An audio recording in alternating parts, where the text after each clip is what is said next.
사무엘하 19장 31절부터 43절 말씀을 보겠습니다.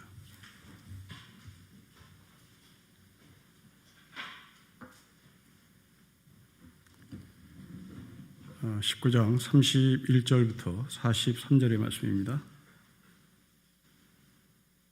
한 절씩 기도하겠습니다. 길라 사람 바르실레가 왕이 요단을 건너가게 하려고 로글람에서 내려와 함께 요단에 이르니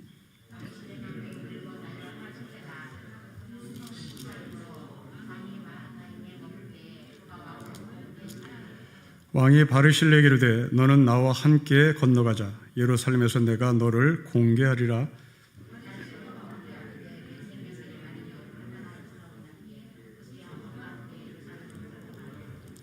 내 나이가 이제 80세라 어떻게 좋고 흉한 것을 분갈할 수 있사오며 음식의 맛을 알 수 있사오리까.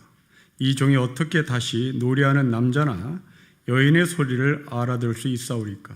어찌하여 종이 내 주 왕께 아직도 누를 끼치리까.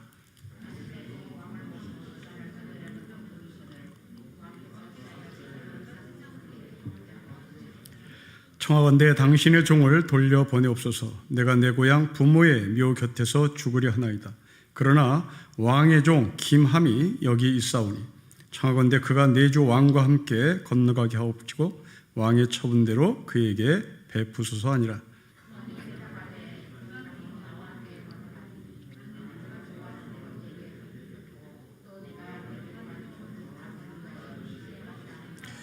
백성이 다 요단을 건너매 왕도 건너와서 왕이 바르실레에게 입을 맞추고 그에게 복을 비니 그가 자기 곳으로 돌아가니라.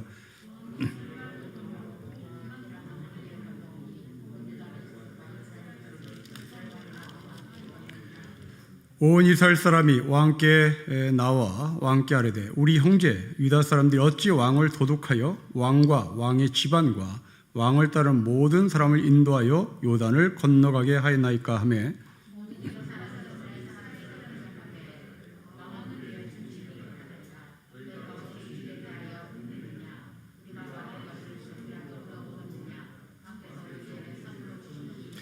같이 읽겠습니다. 이스라엘 사람이 유다 사람에게 대답하려되 우리는 왕에 대하여 10몫을 가졌으니 다윗에게 대하여 너희보다 더욱 관계가 있거늘 너희가 어찌 우리를 멸시하여 우리 왕을 모셔오는 일에 먼저 우리와 의논하지 아니하였느냐 하니 하나 유다 사람의 말이 이스라엘 사람의 말보다 더 강경하였더라.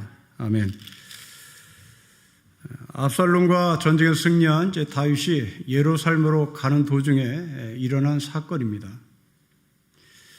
다윗과 압살롬은 부자지간이죠. 우리나라 역사를 연결시켜보면 요즘 TV에서 태종 이방원 드라마를 하고 있는 것으로 가끔 봅니다마는 그 태종 이방원이 왕으로 등극한 후에 조사의란이라는 반란이 일어납니다.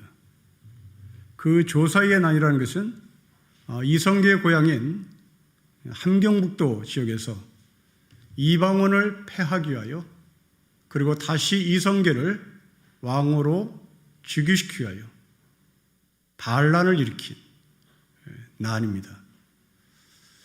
며칠 전에 그 태조 이방원의 드라마에서 그 조사의 난을 모티브로 해서 이방원과 이성계가 서로 싸우는 전쟁 장면을 그렸는데요. 이성계가 직접 전쟁에 참여한 것은 아니고 반란에 참여한 것은 아니고 이성계를 다시 왕으로 즉위시키고자 이성계의 고향인 함경도에서 조사이라고 하는 사람이 반란을 일으켜 이방원과 한판 붙었던 사건입니다. 거기서 이방원이 이기죠. 그리고 이성계의 반란은 제압됩니다. 다윗과 압살롬은 정반대죠. 조선은 아들이겠지만 이스라엘은 아버지가 이깁니다. 우리는 그 과정 속에서 이제 예루살렘으로 돌아가야 하는 자신의 집무실 왕궁으로 돌아가야 하는 과정 가운데 만나는 사람들의 이야기입니다. 이 이야기는 여러분 9절부터 시작하는데요. 9절부터 시작하는 분위기는 변론으로 시작합니다. 여러분 9절 말씀 보십시오. 이스라엘 모든 지파 백성들이 변론하여 이릅니다. 변론으로 시작합니다. 그리고 여러분 41절, 43절 우리 맨 끝을 봐도 서로 변론으로 끝이 납니다. 변론이 있어서 변론으로 끝이 납니다. 이때가 언제라고요? 구테타에서 승리한, 압살롬의 구테타에서 승리한 다윗의 승리를 걸머쥔 그때입니다. 우리말로 얘기하면 지금 다윗이 청와대에 들어가는 겁니다. 청와대에 들어간 것이 아니라 모든 권력을 걸머쥔 다윗이 청와대를 들어가는 겁니다. 하늘을 찌르는 권력입니다. 이 하늘을 찌르는 권력을 갖고 있는 다윗이 예루살렘 쪽으로 가는 도중에 사람들이 모여서 서로 변론을 합니다. 이 변론은 논공 행사를 하는 거죠. 다윗에게 승리를 가져다 준 사람들이 서로 공을 차지하게 하여 변론을 하는 겁니다. 그런데 놀랍게도 이 변론 가운데 다윗이 개입을 못해요. 이건 좀 이상합니다. 청와대에 들어갈 수 있는 사람입니다. 청와대에 들어갈 수 있는 권력을 손에 쥔 사람입니다. 그런데 왜 다윗은 그렇게 변론하는 사람들 사이에 한마디도 말을 못할까? 북이스라엘 사람과 남유다 사람들이 서로 잘났다고 싸웁니다. 급기야 43절에 보면 남유다 사람들의 의견이 더 강경했다, 이런 얘기가 나옵니다. 모든 것을 걸머준 다윗이 중재를 하거나 판단을 내리거나 그 변론하는 사람들이 입을 다물게 해야 함에도 불구하고 왜 다윗은 개입을 하지 못할까? 그 이유는 다윗 자신에게 문제가 있었기 때문입니다. 다윗은 밧세바를 범한 성범죄자입니다.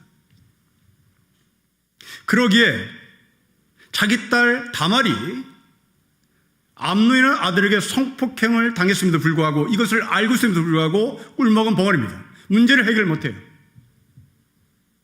자신의 전력이 있기 때문에 그런 겁니다. 암논과 압살롬이 서로 싸우다가 드디어 압살롬이 암논을 죽입니다. 거기에 꿀먹은 벙어리입니다. 자신의 잘못 때문에 그렇습니다. 여러분, 지도자는 권력을 손에 쥐었다고 해서 지도력이 생기는 것이 아닙니다. 자신의 삶에 근거한 지도력이 생긴 겁니다. 새로 대통령으로 당선된 그 당선인은 자신의 문제뿐만 아니라 자기 가족의 문제도 지금 심각한 것을 우리는 다 알고 있습니다. 그런데 이런 사람이 권력을 줬습니다. 과연 이 권력이 일반 시민들까지 먹혀 들어갈지 저는 의문입니다. 지금 당권파와 비당권파가 지금 싸우는 겁니다. 다윗이 예루살렘 성으로 자기 집무실로 들어가는 사이에 당권파, 비당권파가 싸우는 이 문제는 단순히 권력을 누가 가지느냐의 문제가 아니라 이스라엘 전체 문제입니다. 그 이스라엘 전체 문제의 결과는 무엇으로 나타납니까? 남과 북이 남과 북이 분단되는 뼈아픈 역사를 솔로몬이 죽고 난 다음에 얻게 되는데, 그 단초는 바로 다윗부터 시작된 겁니다. 우리는 이 사람이, 새롭게 당선된 대통령 당선자가 시민에게 제대로 지도력이 먹혀 들어가냐, 이를 뛰어넘어 세계 무대에 가서 당당할 수 있는지에 대한 의구심을 갖습니다. 열흘 전에 대통령으로 당선된 당선자의 대표성을 띈 사람들이 이 사람이 친서를 들고 미국을 찾아갔습니다. 보기 좋게 문전박대당했습니다. 만나주지 않았습니다. 이것은 무엇을 의미할까요? 여러분, 외교는 영업을 하는 겁니다. 대통령은 세일즈를 해야 하는 거예요. 미국의 대통령을 만나, 중국의 지도자를 만나 현대 자동차 사주세요. 삼성 물건 사주세요. 이걸 국민의 대표성을 띠고 가서 장사를 해야 되는 겁니다. 그거 확보를 해갖고 와야 되는 거예요. 그런데 보기 좋게 문전박대를 당했습니다. 그 이유는 뭘까요? 여러분, 미국은 세계 정보망을 다 갖고 있습니다. 우리나라의 정보를 우리보다 더 잘 알고 있는 사람들입니다. 그들이 내린 평가는 무엇이었을까요? 이 사람의 개인의 문제, 이 사람 부인의 문제, 이 사람 가족의 문제가 얼마나 추악한지를 이들은 간파한 거죠. 과연 무역이 될까요? 과연 영업이 될까요? 과연 우리가 세계 무대에 나가서 당당하게 할 말을 할 수 있을까요? 저도 우리나라는 미국이 필요로 하는 나라입니다. 우리가 미국이 필요한 나라가 아니라 미국이 우리나라를 필요로 하는 단계까지 와 있는 선진국입니다. 우리는 어깨에 힘을 줄 수 있는 나라입니다. 그런데 한 지도자의 다윗과 같은 잘못이 어깨를 당당히 펼 수 있음에도 불구하고 주눅이 들 수밖에 없는 상황까지 갈 수 있는 위험성이 있습니다. 여러분, 승리했다고 지도력이 생기는 것이 아닙니다. 진정한 지도력은 지도자 자신이 갖고 있는 성품입니다. 윤리입니다. 도덕적 수준입니다. 다윗은 성범죄를 저지른 사람입니다. 그러기에 다윗은 다말이 암논에게 성폭행을 당했음에도 불구하고 지도력을 발휘할 수 없었습니다. 남녀 사람, 북이스라엘 10개 지파가 서로 싸워도 말을 못하고 있습니다. 이렇게 힘이 없었던, 중재력이 없었던 다윗이 바르실레를 측근으로 삼겠다고 나서며 바르실레를 예루살렘으로 가자라고 부탁합니다. 여러분, 31절, 32절, 33절을 우리 같이 읽겠습니다. 시작. 길라 사람 바르실레가 왕이 요단을 건너가게 하려고 로글림에서 내려와 함께 요단에 이르니 바르실레는 매우 늙어 나이가 80세라. 그는 큰 부자이므로 왕이 마하나임에 머물 때에 그가 왕을 공개하였더라. 왕이 바르실레에게 이르되 너는 나와 함께 건너가자. 예루살렘에서 내가 너를 공개하겠다라고 모셔가려고 합니다. 자, 여러분, 이 바르실레는 어디 사람입니까? 길라 사람입니다. 나이가 80세 된 노인입니다.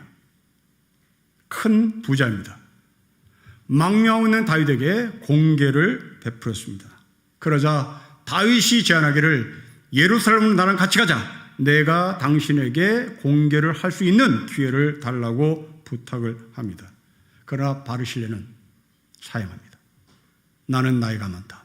나는 내 부모님 묘 곁에서 죽고 싶다.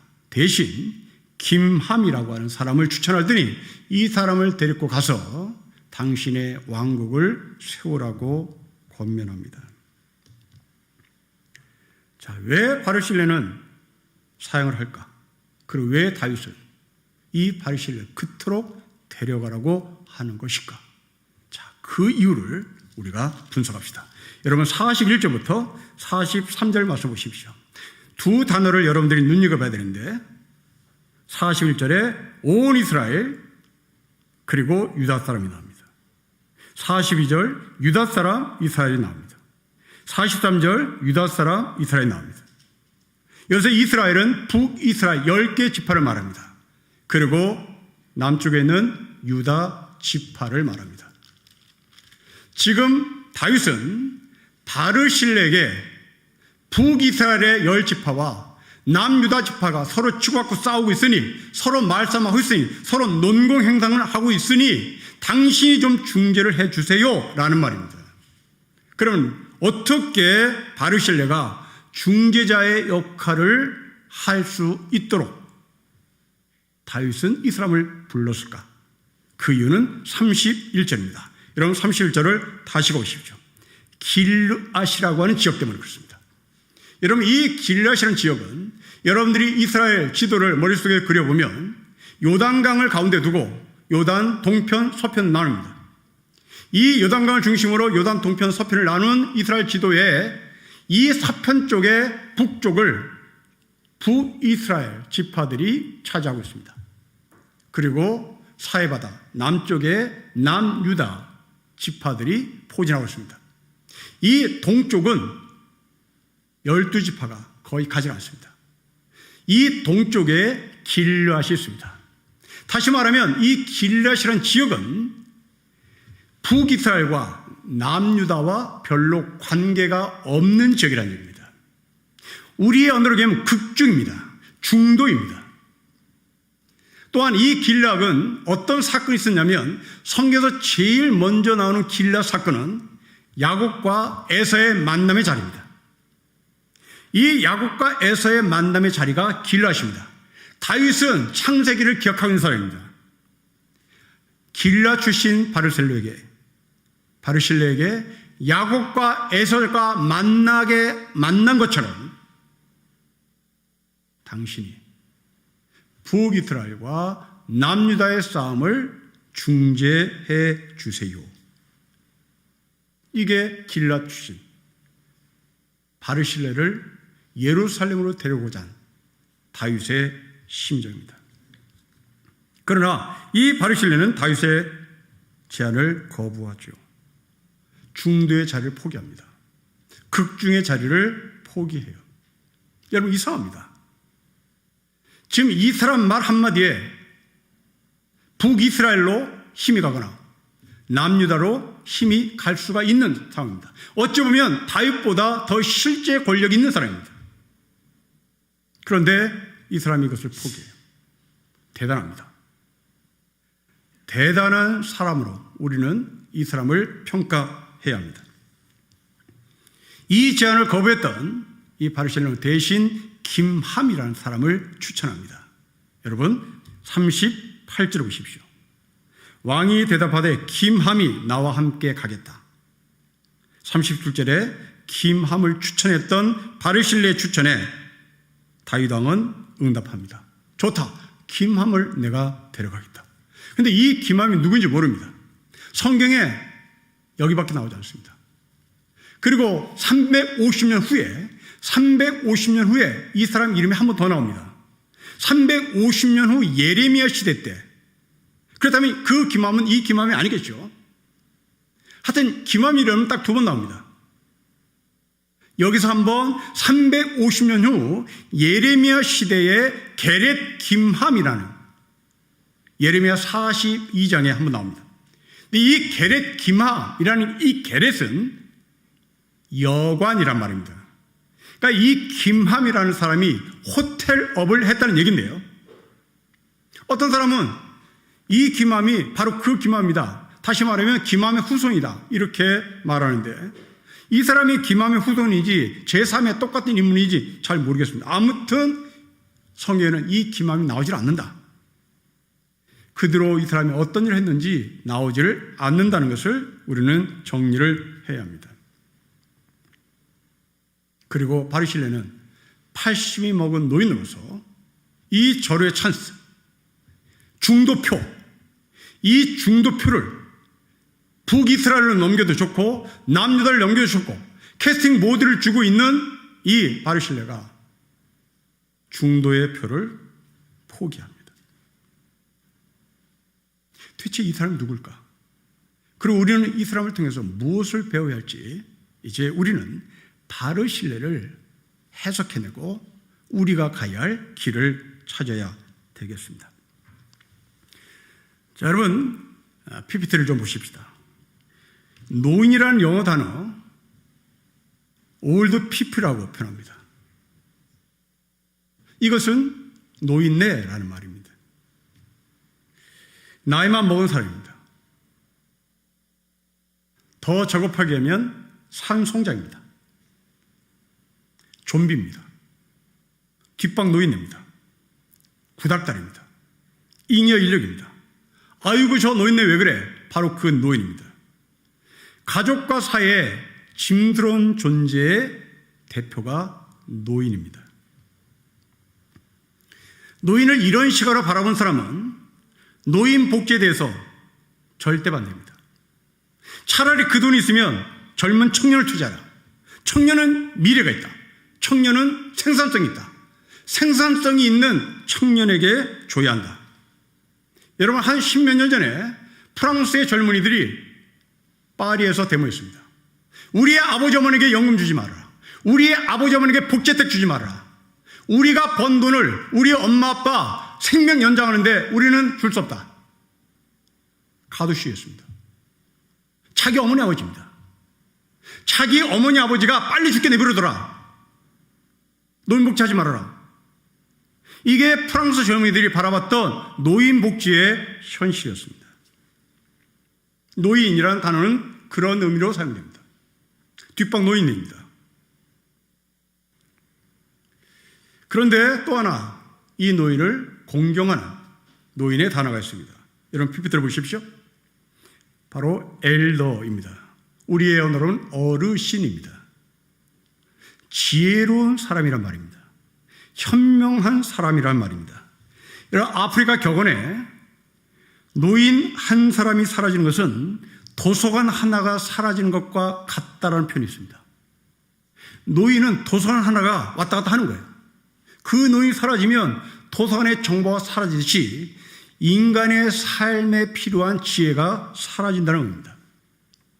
여러분, 덴마크 속담에서도 집안에 노인이 없으면 옆집에서 빌려라도 와라 라는 말이 있습니다.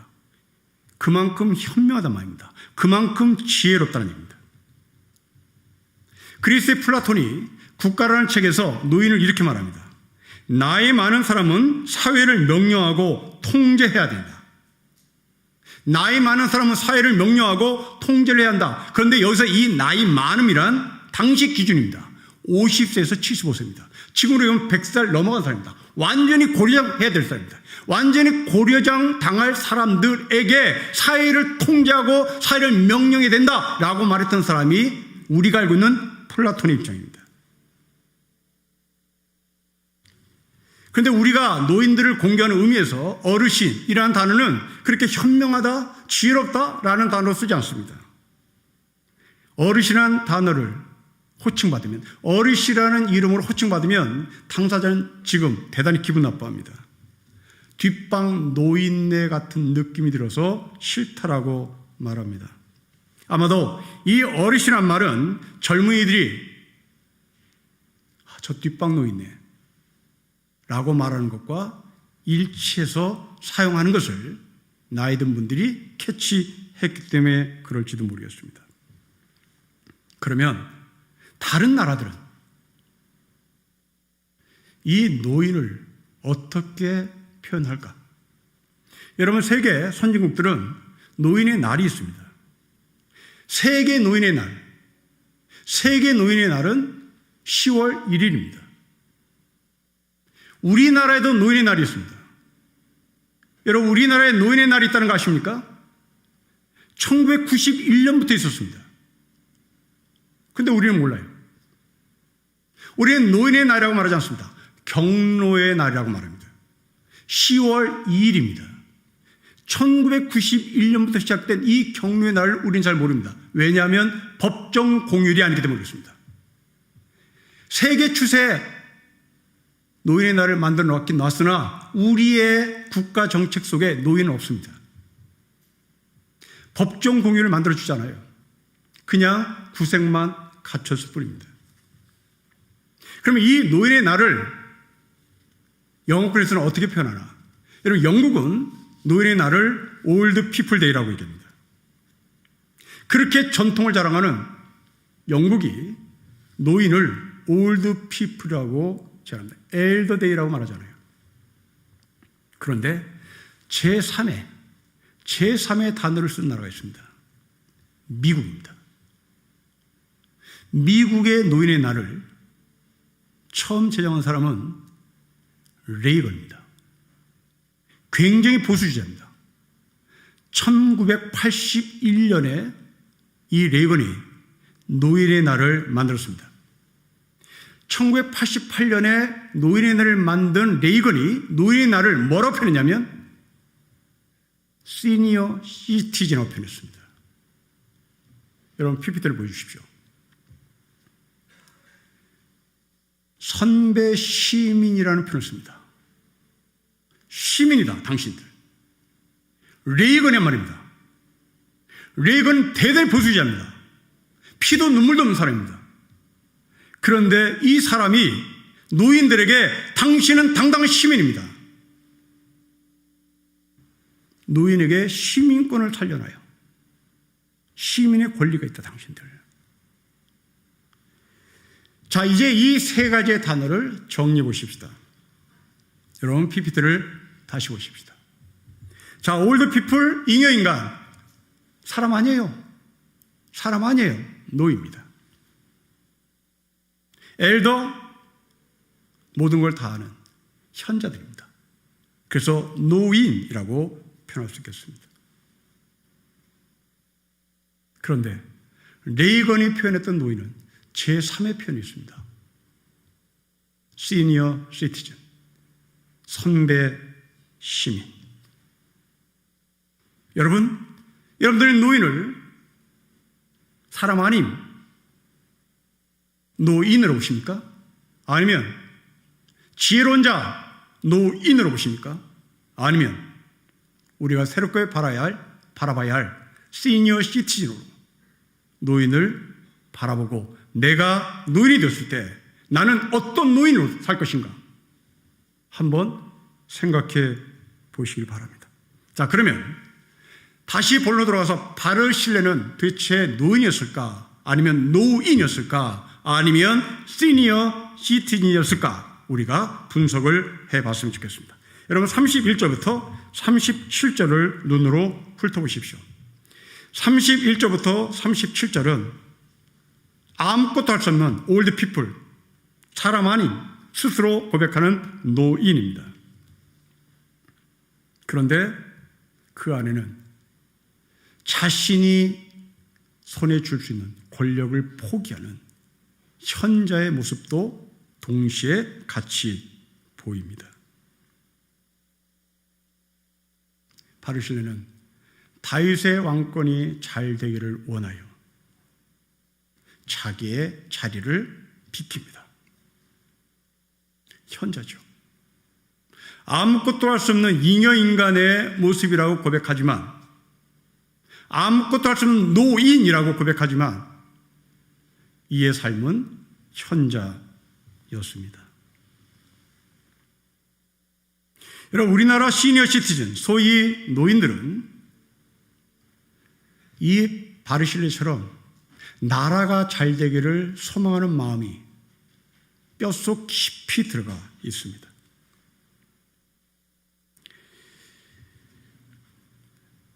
빈곤층의 노인들이 사용하는 단어 중에 짤짜리 순례길이라는 것이 있답니다. 짤짜리 순례길. 그래서 이 짤짜리는 동전을 의미합니다. 빈곤층의 노인들이 동전을 주는 100원짜리, 500원짜리를 주는 곳을 찾아다니는 순례길.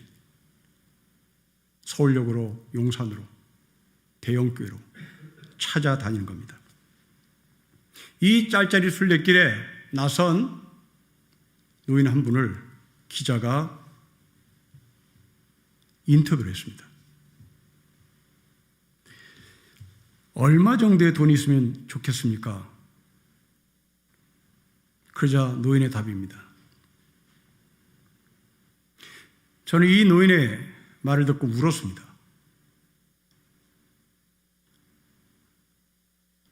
불쌍해서 운 것이 아니라 화딱지가 나서 울었습니다. 이 노인이 이렇게 대답했습니다. 내가 많은 돈을 원하면 후손들이 세금을 많이 낼까 두렵고요. 정부도 돈을 찍는 나라는 아니잖아요. 불편해도 내가 참아야죠. 저는 화딱지가 났습니다.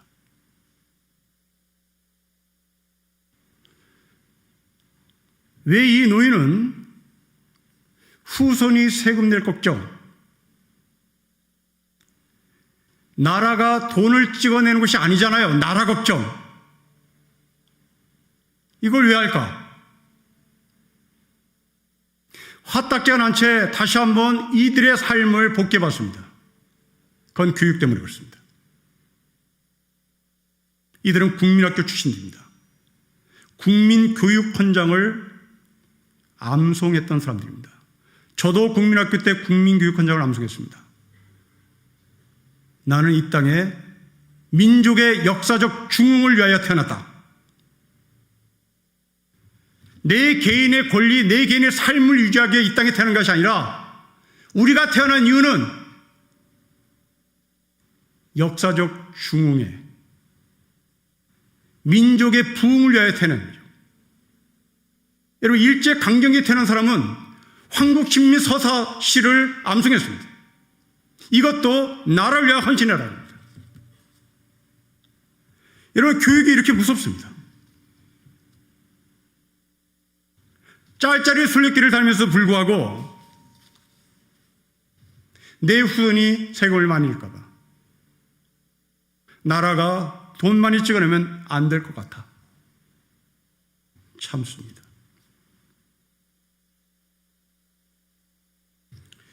그러면 형편이 나은 노인네들은 어떻게 할까? 형편이 나은 노인네는 둘로 나눕니다. 하나는 올드 피플, 노인. 그들은 누굴까요? 꽃보다 할배 같은 사람들입니다. 이 꽃보다 할배 같은 사람은 시간을 죽이는 거예요. 해외 유럽 여행을 다니면서. 앞에 짤짤이 순례길을 다니는 사람은 돈이 없어서 노인이지만 이 사람은 돈이 있어서 노인입니다. 철저히 자기밖에 모르는 거죠. 그리고 자기가 갖고 있는 돈으로 시간을 죽입니다. 이게 꽃보다 할배의 삶이죠. 우리 주변의 노인네들 많습니다. 이들은 그렇게 유럽에 가서 뭘 배우겠다 없습니다. 어디에서 뭘 보고 왔냐면 생각이 안 나요. 그 시간 죽인 거죠. 그렇게 비싼 돈을 들여 300명, 500만 원을 들여서 서유럽을 다녀왔으면 뭔가 배워가지고 와야 되는 거잖아요. 없어요. 그냥 시간 죽이고 온 거예요. 반면에 노인, 엘더 같은 분, 그분들은 그 시간을 봉사하는 데 씁니다. 아마도 여러분들은 교회를 다니게 봉사의 노인의 반열에 들어와 있을 겁니다. 정리해보자면 짤짤이 순례길을 다니는 사람이건 꽃보다 할배처럼 유럽 여행을 다니는 사람이건 이들의 공통점은 돈이 있느냐 없느냐의 문제입니다.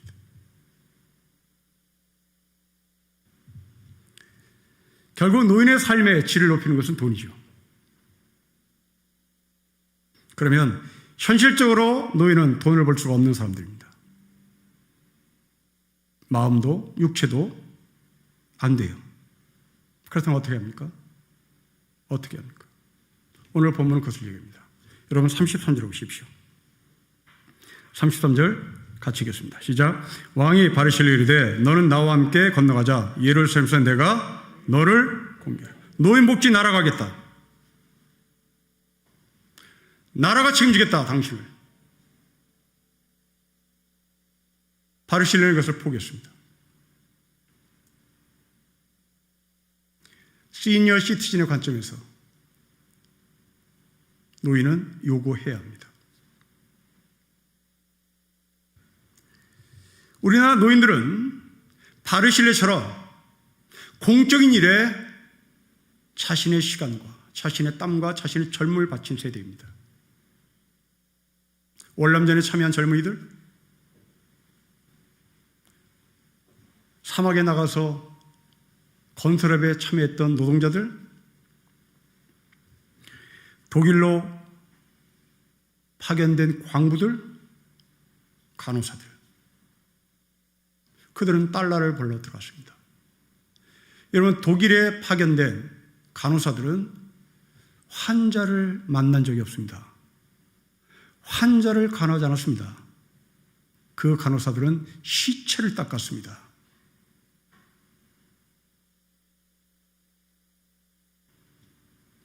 그들이 벌어온 달러가 우리나라의 산업화의 밑거름이 되었습니다. 나라는 그들에 대한 고마움을 지금도 간직하고 이해를 표하겠습니다. 당연합니다. 그런데 나라가 애써 외면하는 사람들이 있습니다. 그들은 미군 기조촌에서 일했던 여성들입니다. 이들에 대한 역사, 이들에 대한 예우는 나라에서 눈을 감습니다. 자료에 의하면 1967년 동두천에 있었던 26개 미군 전용 클럽에서 벌어들인 외화는 40만 달러였습니다.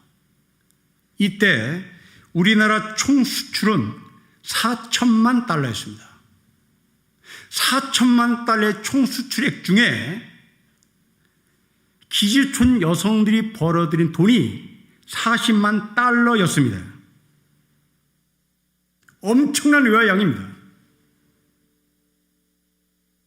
당시 이 기지촌에서 일하는 여성들 앞에 나라의 고위 관료들이 와서 교육시켰습니다.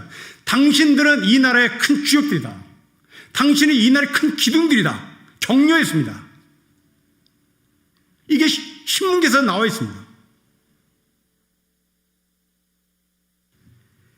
당시에 동두천에 사는 개들이 달러를 물고 다녔을 정도라고 했다죠.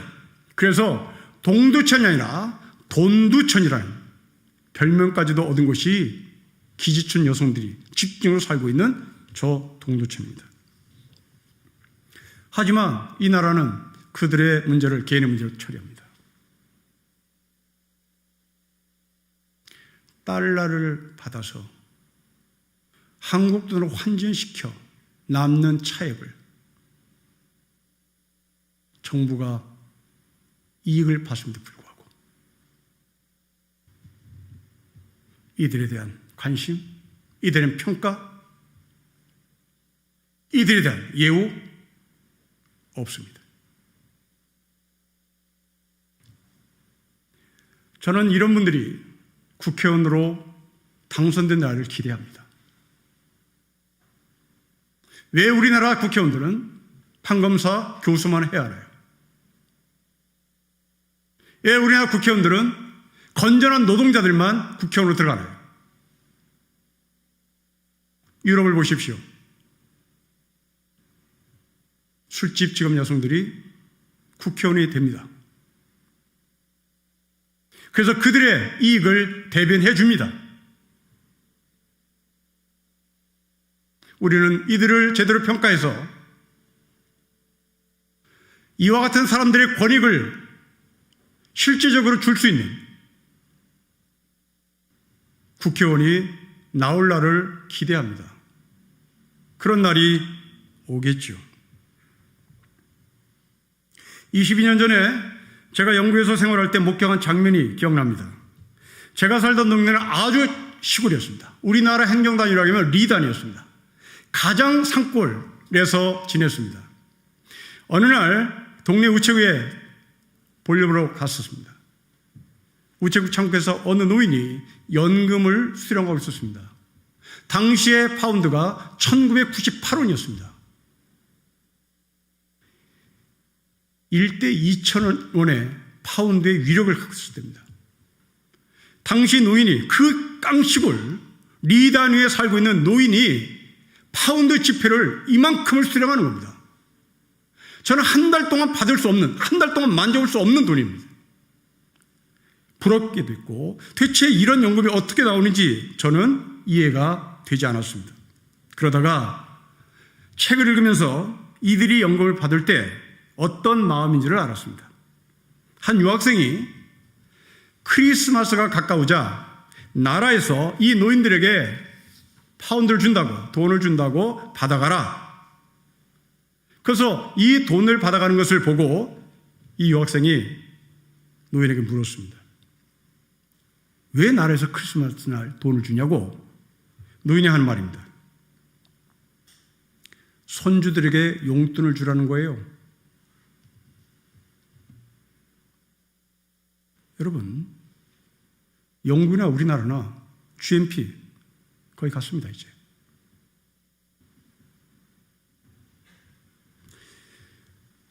우리 올드 피플, 아무것도 할 수 없는 노인, 잉여 인간, 뒷방 노인네의 관점에서 보면 노인들에게 왜 복지를 주냐? 그 돈을 젊은이들에게 주는 게 낫지.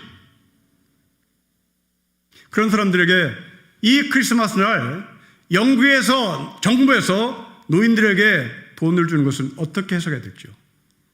여러분, 노인들이 그 돈을 봐서 자기가 뭐 사먹겠습니까? 여러분, 노인의 습성상 자기를 위해서 쓰는 사람 거의 없습니다. 이건 손주에게 100% 갑니다. 더 이상 갑니다. 경제 선순환 돌아가는 겁니다. 복지는 성장입니다. 청년 복지를 뛰어넘어 노인 복지는 성장의 견인차예요. 다윗은 노인 바르실레에게 내가 책임지겠다. 노인 복지를 약속합니다. 바르실레는 이것을 포기합니다. 아마 우리나라 노인들처럼 국민교육 현장에 세대일지 모르겠습니다. 그러나 지금부터 우리는 이 노인을 아무것도 할 수 없는 노인이 아니라 계속 젊은이들에게 현명한 지혜를 줘야 하는, 막 쏟아부어야 하는 노인도 아니라 시니어 시티즌으로 살아가는 길이 있음을 우리는 배워야 할 것 같습니다.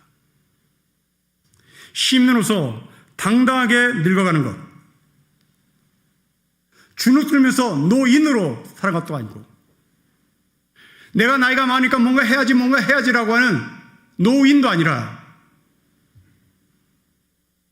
내 권리가 빼앗기면 내 권리를 당당히 찾는 선배 쉼으로 살아가는 것도 대단히 중요하다고 생각합니다. 여러분, 미국의 장애인을 극복한 헬런 켈러를 알고 있습니다. 좋은 선생님 설리반을 만나서 이 헬런 켈러가 그 장애를 극복했다는 아주 기가 막힌 이야기입니다. 그러나 여러분, 헬런 켈러는 장애를 극복한 여성이 아닙니다. 헬런 켈러는 잃어버린 시민권을 되찾아주는 사회운동가였습니다. 헬런 켈러의 연설을 읽어보겠습니다. 문명화가 진행됨에 따라 노동자들은 노회화가 되었고 기계의 부품이 되었다. 미국의 미래는 8천만 명의 노동자에 의존한다. 노동자로부터 이익을 얻는 소수의 자본가는 노동자들이 자본가들의 이익을 보호하는 군대로 조직되기를 원한다. 이것을 우리는 부셔야 한다. 헬런 켈러가 연설입니다. 이런 헬런 켈러를 FBI에서는 요주의 인물로 올립니다. 그리고 계속 감시해요. 우리가 알는 헬런 켈러는 미국이 만들어낸 부드러운 여성입니다. 미국은 이 헬런 켈러가 이 정도로 과학한 여자인지를 알기를 원치 않아요. 헬런 켈러는 나이가 들어서도 이 운동을 합니다. 시민으로서 시민의 권리를 되찾아야 한다. FBI에서 1급 위험인물로 명단에 올립니다. 성도 여러분, 이제 우리는 모두가 나이가 들어갑니다. 잉여인, 노인으로 살 건가? 아니면 내가 뭔가 자꾸 해줘야지 아무것도 가진 것이 없음에도 불구하고 현명한 사람으로, 지혜로운 사람으로 살다가 번아웃 될 건가? 아니면 제3의 길, 나는 시민이다. 그리고 그 시민의 권리를 박탈당한 사람들, 그들을 위해서 내가 권리를 찾아야 되겠다. 또한 나도 그 권리를 찾겠다. 우리는 제3의 길을 인식하고 그 길을 개척해 나가야 할 하나님의 뜻을 우리는 묵상해 봐야 할 것입니다. 영국처럼 크리스마스에 돈이 나온 날, 우리는 그 돈으로 손자들에게 용돈을 줄 수 있는 날, 그것은 누가 만들어주지 않습니다. 바로 시민으로서 권리를 되찾을 때 가능한 것입니다. 바르실레의 현명한 삶에서 이제 시민으로서의 삶으로 당당하게 나이가 들어가는 우리 모두가 되시기를 주 이름으로 축복합니다. 기도하겠습니다. 아버지 하나님, 자신의 과거 때문에 리더십을 발휘하지 못한 다윗, 그 사이에 치고받고 싸우고 있음에도 불구하고 답을 내지 못하는 다윗, 우리의 리더십이 이런 사람으로 세워지지 않기를 소망하며 자신의 삶의 근거에서 명확한 리더십을 발휘할 수 있도록 축복해 주십시오. 우리가 어떤 나이듦의 삶인지 당당하게 시민으로서 나이를 들어가는 사람으로 살고 싶습니다. 이 땅에 이 공동체를 위해서 헌신하고 희생했던 많은 노인들, 그들의 권리를 되찾을 수 있도록 우리가 노력하고 기도하고 뒷받침하고 격려하고 응원하는 세상 되게 하옵소서. 주 예수 그리스도의 이름으로 기도합니다. 아멘.